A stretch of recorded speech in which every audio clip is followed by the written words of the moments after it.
breaking news out of Massachusetts. The judge in the Karen Reed case has denied her motion to dismiss the top 2 charges.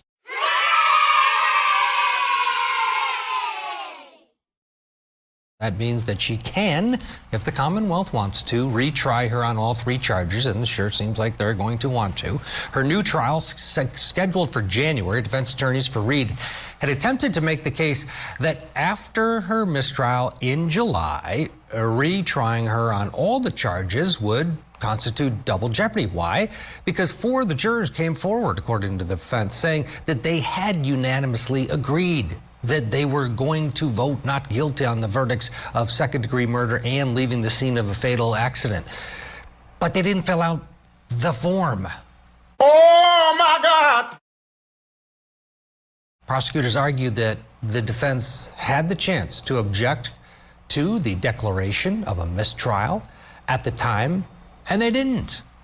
And that the case does not have a verdict.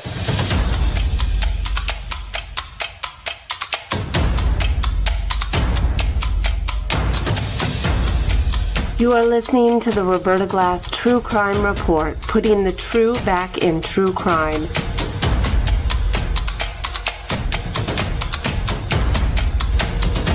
From New York City, Roberta Glass is now on the record.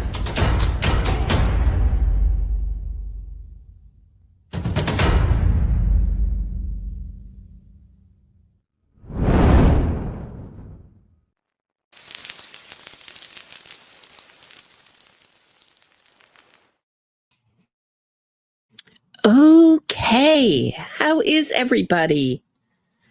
Wanted to talk to you guys today about Karen Reed and what we all predicted, or what every smart person predicted, at least in this case, and not brainwashed person. I don't even know if, brainwashed, deluded by the innocence fraud campaign of Karen Reed. The Judge Canone is not going to start precedents in this case and dismiss it. I mean, I think we all predicted this, right? And I found it very interesting, just the reaction, the sort of hysterical reaction of the Karen Reed lot to this news. How could she? I mean, you know, the verdict is what happens in court. They don't really understand the process. You can't, what are you going to do? Recall the jurors back again? And I think it's very crazy to want to do that. But okay. So, going to look at a few news articles with you today. Turtle Boy's all about this dismissal. So she's going back to trial in January. Whether the Karen Reed supporters like it or not, she's going back to trial. And will they be successful? I don't know.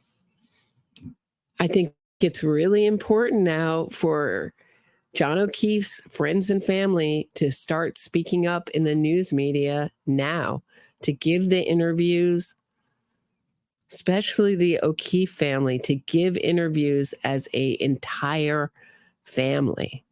I think that is really important. And if anybody who is connected to John O'Keefe wants to come on, I'd love to have them.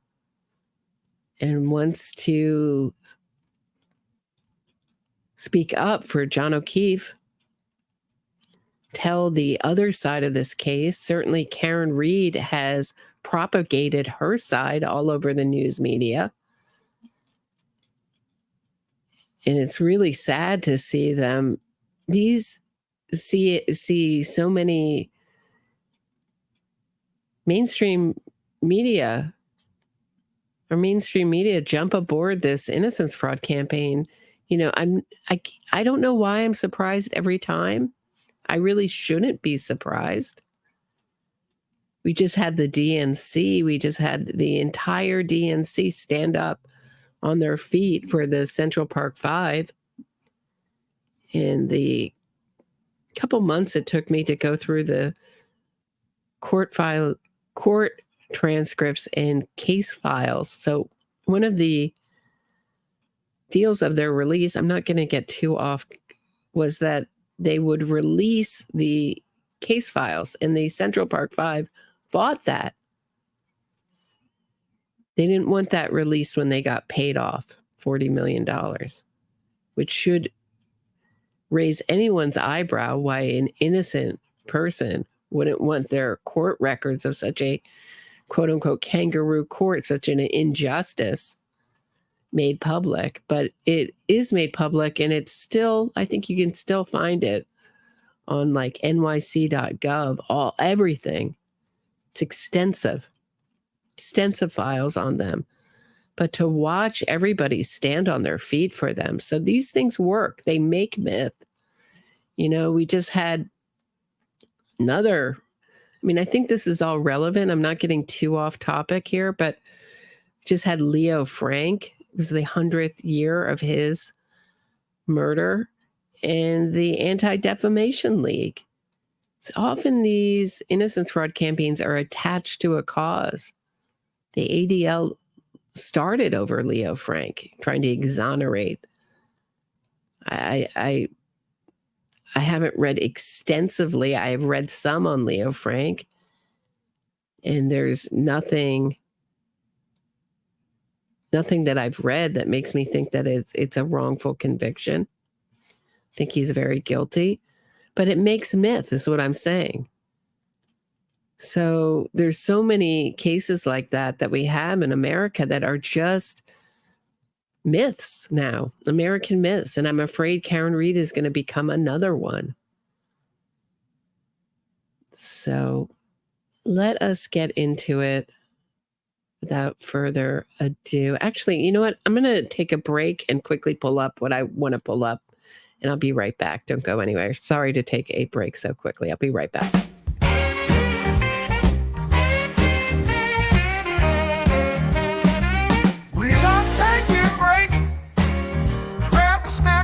A glass of wine. Roberta will be back in no time. This podcast is listener supported, so smash that like button and subscribe, or become a patron for exclusive content if you are so inclined. Have something to say? Shoot Roberta a super chat. She will do her best to read it all there without delay. Now Roberta's back and ready to put the true back in true crime. Here's Roberta.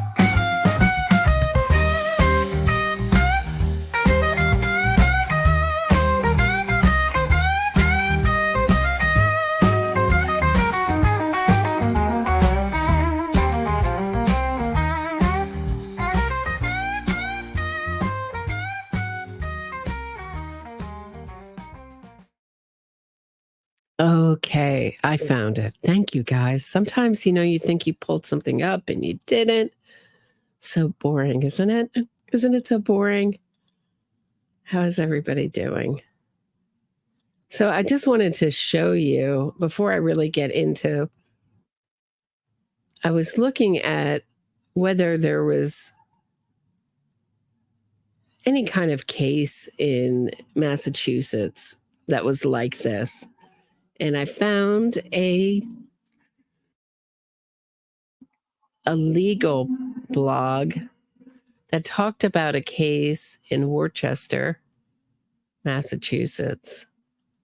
It's a little bit different, but of course they're a defense. This is Michael Del Signor's. And I thought I had put the link in. Obviously it didn't stick in when I put it in, but I will put this link in after today's episode so you can read it yourself.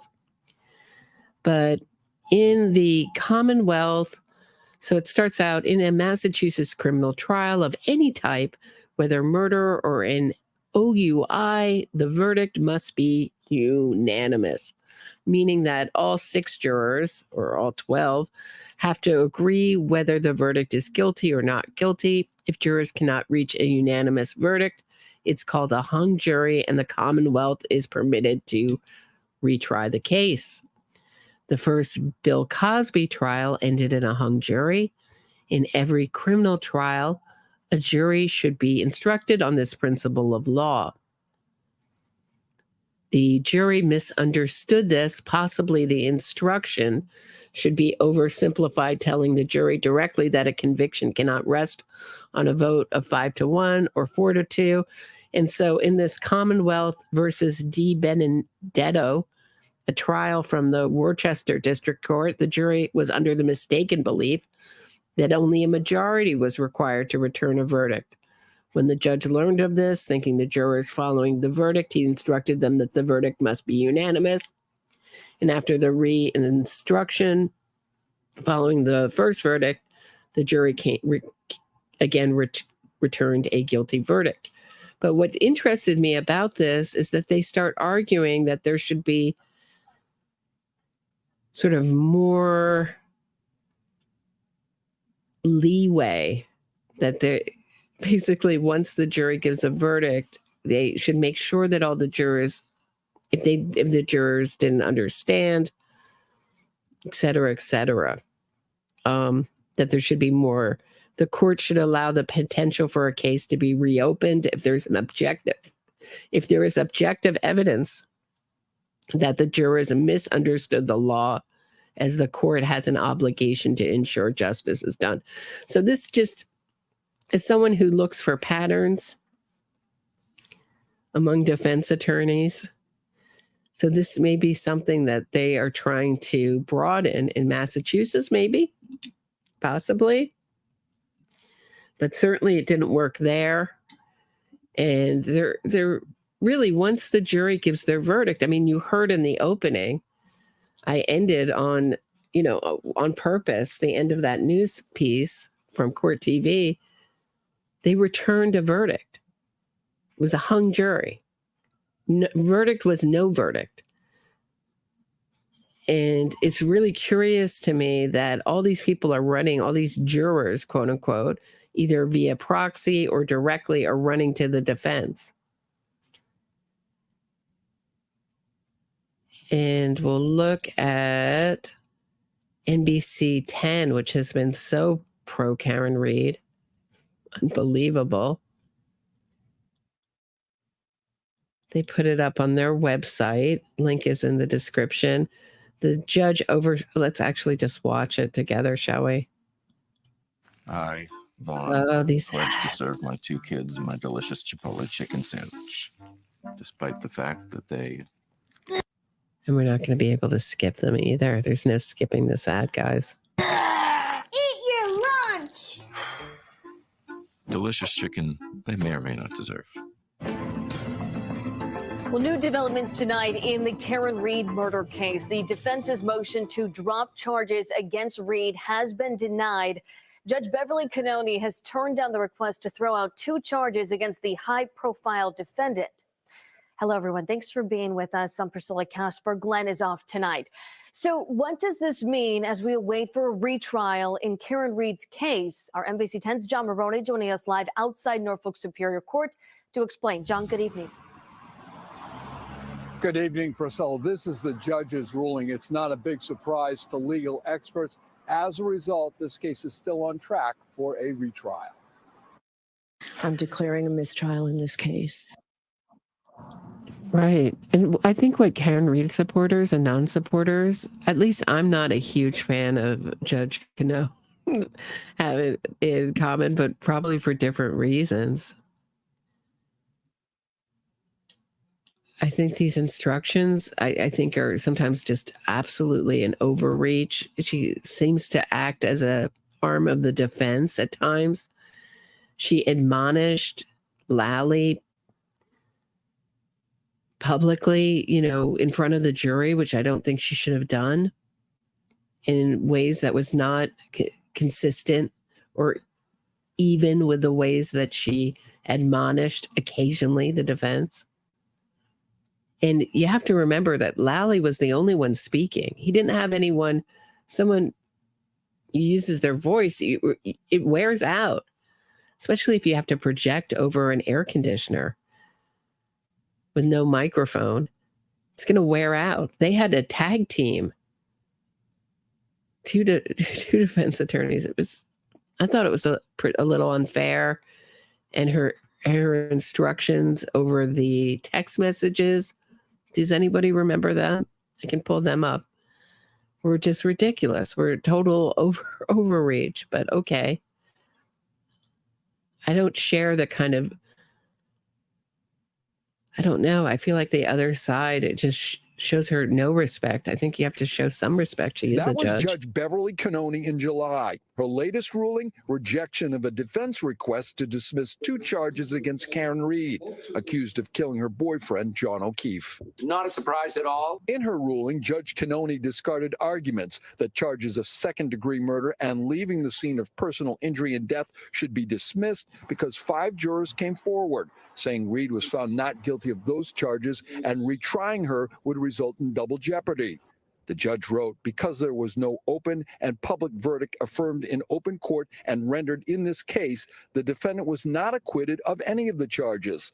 The only unanimous act of the jury here was their representation to the court that they were at an impasse. We want these things to happen in public so that the public can see it and have some confidence in the decision. A mistrial was declared. Right. And you can't. Once there's a reason why you're sequestered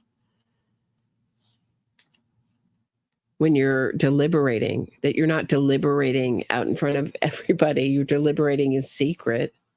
So you don't have the influence of the public. Once you've been out and are allowed to watch anything and look at anything, you have that influence. I think that influence came into this case anyway. That's just my opinion. I can't know that, but that's just my hunch. After the jury said it couldn't reach an agreement on all the charges, including manslaughter, the office of DA Michael Morrissey said this: we believe that the judge's decision is consistent with almost 200 years of case law. We are moving forward to trying this case January 27th.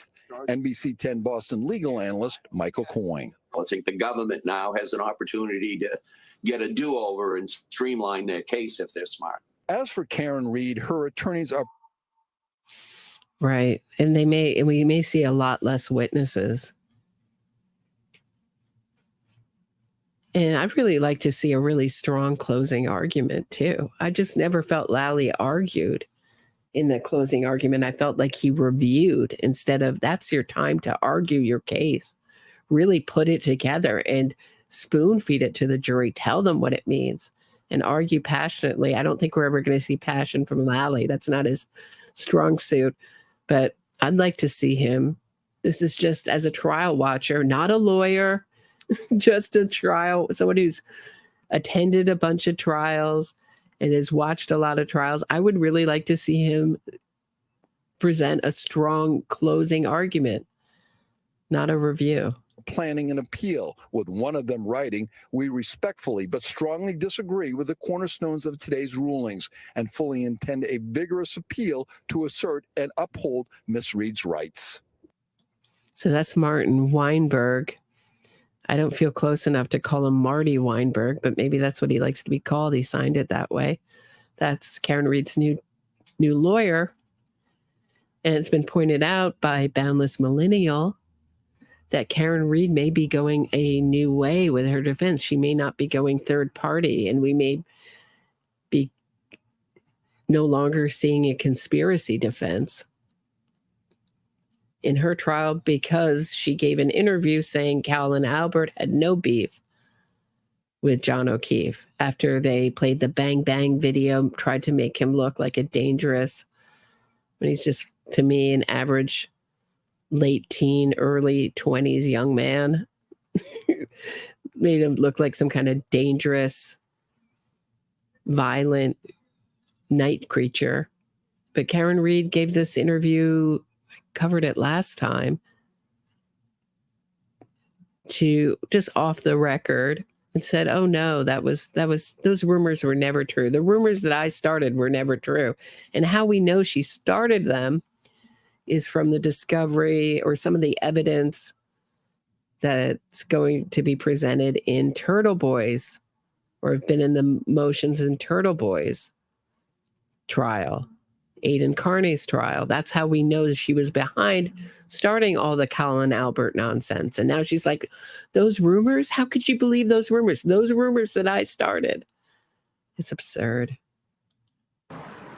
Now, the defense did ask the judge to interview these jurors on her own to try to determine what happened. She said in her ruling, it's not something that she can do.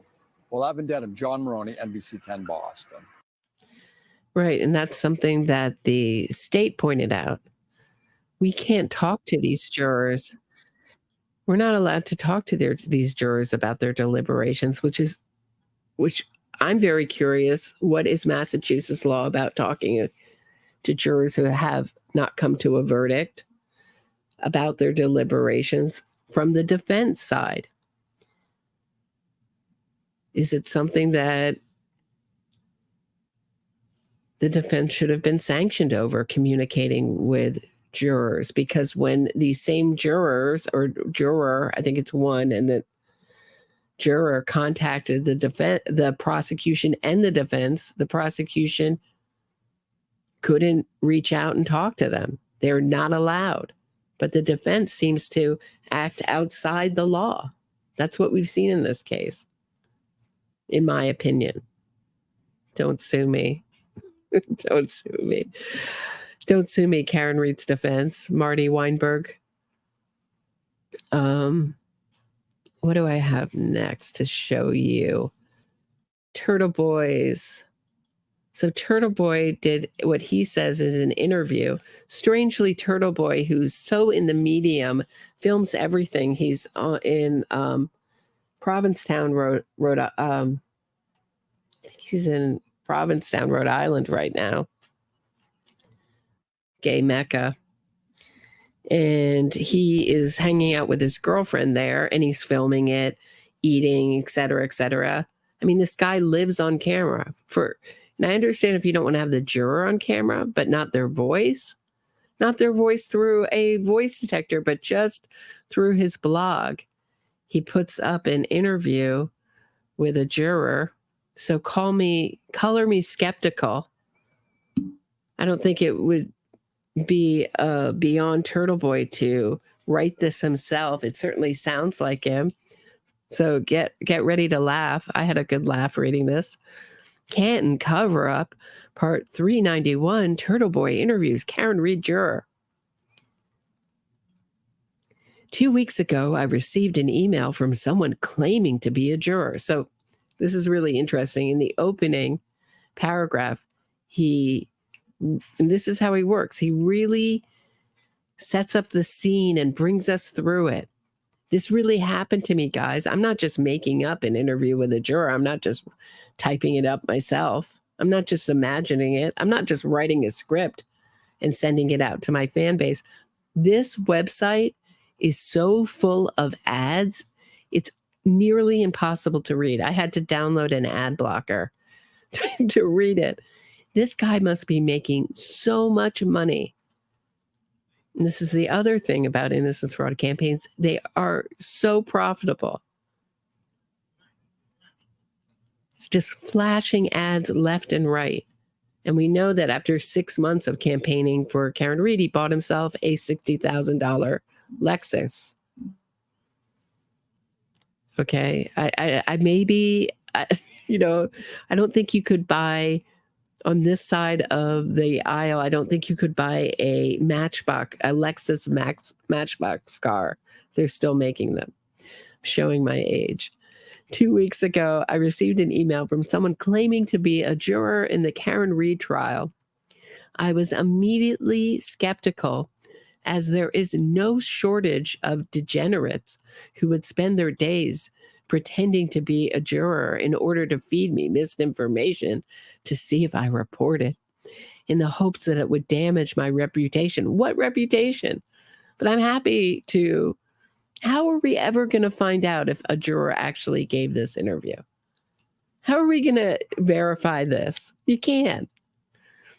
But he's like, I was really skeptical. I didn't know if it was the shadowy other side. By the way, Kevin Lenahan, it will not get my name out of his mouth and is continuing to lie about me. He is like this is why I say he's not helpful. He is like another turtle boy. Just pushing out disinformation. He's like, oh, it's about Roberta's upset. It's not that she was upset that I had a murderer on and friends with this murderer and totally ghosted his victim and platformed him. It was that I was upset about something that I had said about Grant. I didn't care what he says about Grant. I don't agree with everything Grant says on this case. Certainly not. I have big disagreements with Grant. I wouldn't care in the world if Kevin Lenahan has any issue with Grant. But Kevin is continuing to point this out because he doesn't want to talk about the fact that he put a murderer on his show, and that was my issue. And he's determined to get everyone to not listen to my show on Karen Reed and not listen to anything I say. That somehow, and in comparing me to the Glairer, that is the biggest projection I've ever seen. Kevin, shut your mouth, okay? When it comes to me, keep my name out of your mouth. And as for everyone who's like, oh, you guys agree on this case, you should really talk it out. I don't want to have anything to do with Kevin Lenahan. You'll find out. You'll find out about his character, okay? If your eyes aren't open now, you'll find out. That's what I have to say about it. Real talk. Let's get some real talk on here. Okay. In the days pretending to be a juror in order to feed me misinformation to see if I report it, in the hopes that it would damage my reputation. This juror said a couple things about clothing they were wearing and other context clues that helped identify them. But Paul O'Keefe and various McAlberts got to see the same jurors I did, so I wasn't convinced yet. Luckily, this alleged juror agreed to FaceTime me, and when I answered the phone, I was staring back at a face that I spent 10 weeks looking at. See, he's really selling this. This juror agreed to speak with me under the condition of an anonymity. They were very afraid. They weren't just afraid, they were very afraid of being doxxed and attacked by the anti-Karen Reed mob, right? Like we're so notorious for doxing and attacking. Written by the guy with 19 witness intimidation counts against him, but wanted to share with me what they could without giving up information that would make it easier to identify who they were. I sent them a list of almost 40 questions, most of which they answered. However, the one thing most people want to know about is something they don't feel comfortable talking about yet. Specifics of jury deliberations. He couldn't make that up. That's just my opinion on this, guys. Let's get into it. You may have your own opinion. You may think this is real. More power to you if you do. I could be wrong. I couldn't know. That may change as time passes, but for now, I was able to ask what I could, and they answered they could. What a awkward sentence there. They answered they could. Okay. Why did you decide to come forward and speak with Turtle Boy of all media outlets? Why did you decide to speak to me, Turtle Boy? It's ridiculous. After the trial, I did a lot of catching up across multiple platforms and sources and realized the way news is reported has been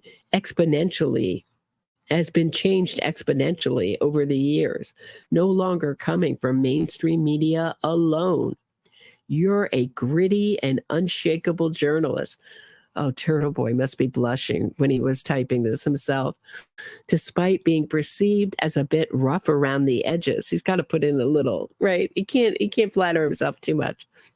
Above all, you seem to genuinely care about the truth. That was the driving force behind my decision. Have you ever heard of this trial prior to being called for jury duty? I'm sure I heard about it when it happened, but it seemed to be another story, like any others you see on the news. I didn't pay much attention to this than I did anything else, right? Because he can't be like a Turtle Boy follower. But afterwards, he became a avid Turtle Boy fan. He thought he was gritty and really hard-nosed detective journalist. Great guy. When you got jury duty that day, were you aware? Excuse me. Were you aware that the Reed case was picking a jury? I was aware they were picking the jury, but was still surprised when I was chosen from the hundreds of people they brought in during jury selection. Where did you park and what time did you get there every day? We reported each day at 8:30 and took the bus to arrive for the 9 a.m. start time. I'm not going to disclose the location. I assume this location may be used for upcoming trials, and it's not fair to the future jurors. This is all stuff like he heard, like, how are the jurors how did they come to court? Oh, a bus took them. Oh, you know from where? Oh, no, I don't know from where. Okay. Did jurors, I mean, is this absurd? Hold on, I just got to check in to see how you guys are doing. Is this absurd? He's very delusional, Brooke. He's very delusional, isn't he? Yeah, 2 different places, Shivani. Oh, were they 2 different places? Oh, Provincetown, Mass. Is he in Provincetown, Mass, and not Provincetown, Rhode Island? I assumed he was in Rhode Island. Oh, is it Provincetown, Mass? Is the gay Mecca? Right. That's where I was. That's had to be where I was, right? Sorry, guys. I visited there, I think more than once too. Did jurors have a chance? I'm like, where am I? Am I Rhode Island? Am I Massachusetts? Okay, here we are. Back to Aiden Carney here. Did jurors have a chance to converse socially during the trial? What sort of things did you guys talk about? Did anyone ever discuss the case? We never discussed the case. We spent a lot of time together during bus rides, lunches, and breaks, and tried to maintain some normalcy during this very difficult time in our lives. Our conversations were social, like what you would have with anyone you spent time with, discussing how the weekend was, things we had going on outside of court, etc. Did juries see protesters assembling outside the court every day? There were times we could hear them or catch glimpses from the bus. We couldn't see everything going on outside. Isn't that convenient? That's exactly what I heard. I mean, I could have written this. All right, I'm going to take a quick break. It's just a lot of reading. When I get back, just a quickie. When I get back, more from Aiden Turtle Boy Carney. Don't go anywhere. If you are enjoying this episode of my True Crime Report, please hit the thumbs up, subscribe to the channel, and share this episode. Get access to exclusive podcasts and other bonus content by becoming a patron today. If you have a question or comment for me, shoot me a super chat and I'll do my best to answer it and read it on air. Thanks so much. Now back to the show. Okay, here we are. How hard was it not to go home and read about this case? I mean, didn't you want to just pull up turtleboydailynews.com every day? That's what he's saying. Did you have to stay off the internet and not watch TV at all? To be honest, it wasn't that difficult. I went into this completely impartial. Oh, isn't it perfect that the juror hooking up with Turtle Boy is completely impartial and felt my job as a juror was to ensure that Karen got a fair trial, only facts and evidence. in evidence were considered versus information from outside sources. I took my job very seriously. Karen's life was at stake. Strangely, this juror thinks Karen's life was at stake, not just her future, her life. He thought maybe she could get the death penalty, and she deserved the benefit in Massachusetts, no less. And she, like Sacco and Vanzetti, it's in the same courthouse, guys. She deserved the benefit of not having outside information or opinions cloud my judgment. Were jurors made aware that I was kicked out of court for most McAlbert testimony? I mean, no. I mean, were the jurors watching me? Me? And I'm certain he is typing this himself. I can't know. It's just a guess from living on planet Earth and not living on planet Mars. Were you made aware that jurors would not be receiving transcripts during deliberations and would have to rely on their notes? Yes, we were told at the beginning of the trial that no transcripts of testimony would be available, and we would need to rely on our notes during deliberations. What did you think of John's mother crying during the trial? Did it seem to influence you or any jurors?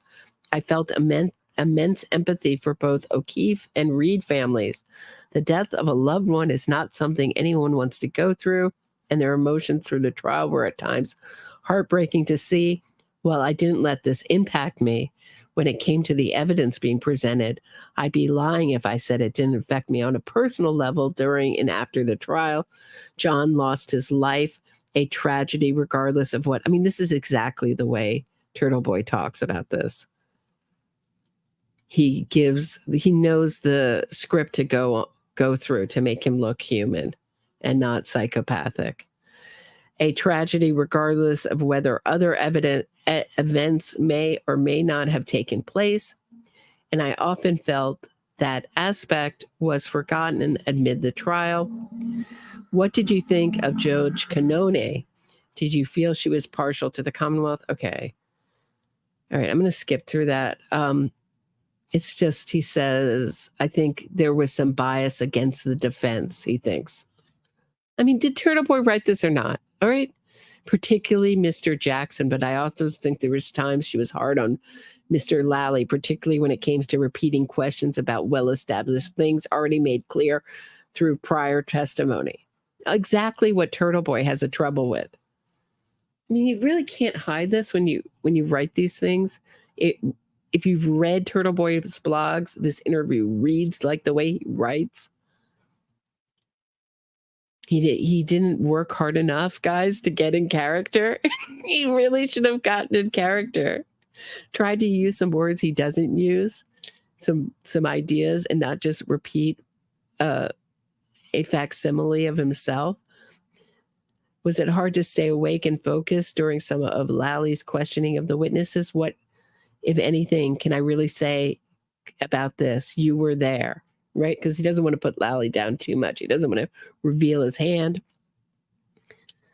What witnesses did you find most compelling? The medical examiner. I felt she was a straight shooter and gave her medical opinion based only on the facts. There was no point where I felt opinion had influenced by either the Commonwealth or the defense. He loved the defense's witness. Think he's talking about the medical examiner? Isn't he talking about the dog bite expert who was like from like Wackadoo? What do you think? Who do you think was the most pointless witness? Pointless, the two women in Aruba with John and Karen a few weeks prior to January 29th. Unnecessary. John's nieces and nephews. I didn't see any reason why the children were brought into courtroom testimony. Their powerful testimony wasn't that talked exactly about what was going on in the house right before this, and that Karen Reed was kicked out. It wasn't necessary for this juror, i.e. Turtle Boy. It could be they wanted to be heard, but it felt wrong to have them on the stand with everyone watching. Well, no, not everyone was watching. It was a tiny courtroom, and unfortunately, the audio was leaked out, but we've never seen the video from it. Do you find Brian Albert's story believable about not waking up to come outside? I was very torn on this throughout the trial. On one hand, I can understand being pretty drunk, going to bed late, and being deep asleep to the point where nothing wakes you up. But I also find it hard to believe that a first responder's instincts, which are ingrained and become part of who they are over the course of their career, had this much commotion on his front lawn, and those instincts didn't kick in at any point. This is absurd. You're supposed to hear through a snowstorm, someone backing up over someone, hitting someone, and you saw how far away that was. Their house with the windows shut and the heating on. They're supposed to hear that commotion. Oh, I guess of the first responders, right? All right, maybe he has a little bit of a point, but you can sleep deeply. What did you think of Jennifer McCabe's testimony? I found Jen McCabe to be very combative, which was off-putting. Her demeanor made it difficult to process anything she was saying.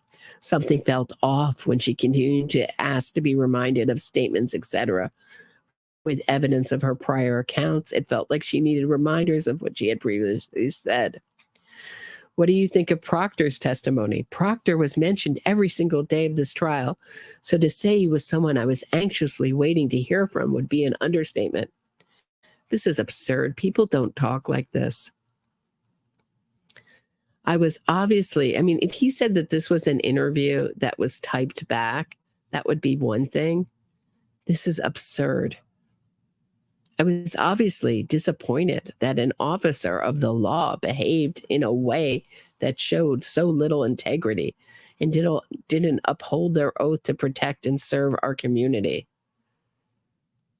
What I did not agree with while I did not agree with a lot of his behavior when it came to the investigation and understand that said behavior was a critical part of the trial for the defense, I wish it had come down to reading texts in open court where he essentially dehumanized Karen. Oh, it helped Karen.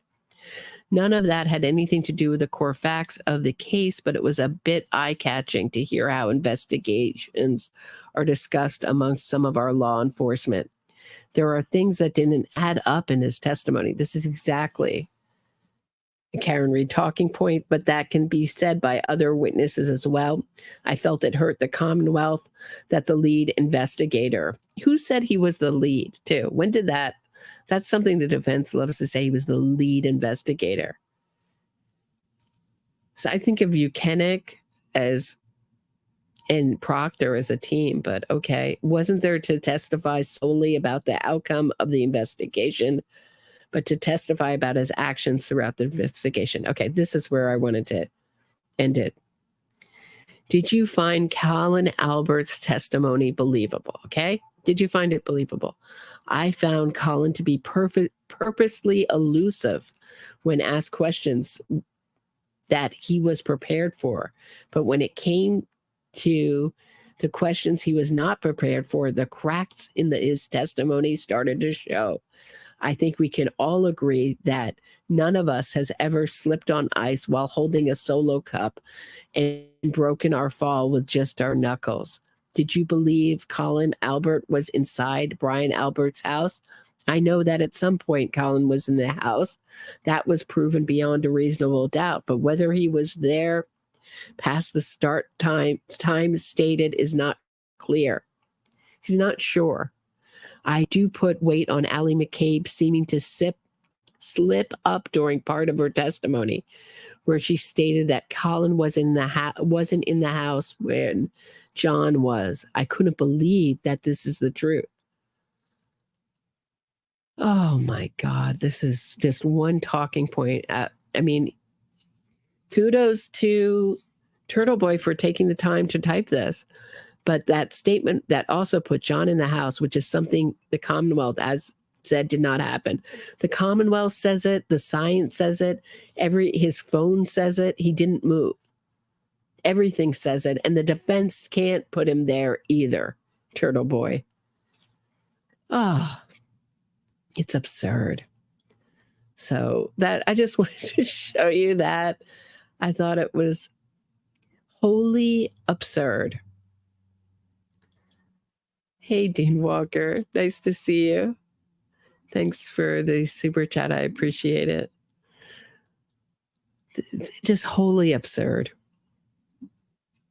And this is the kind of propaganda that will continue. People will read this and think a juror spoke out to Turtle Boy, no less.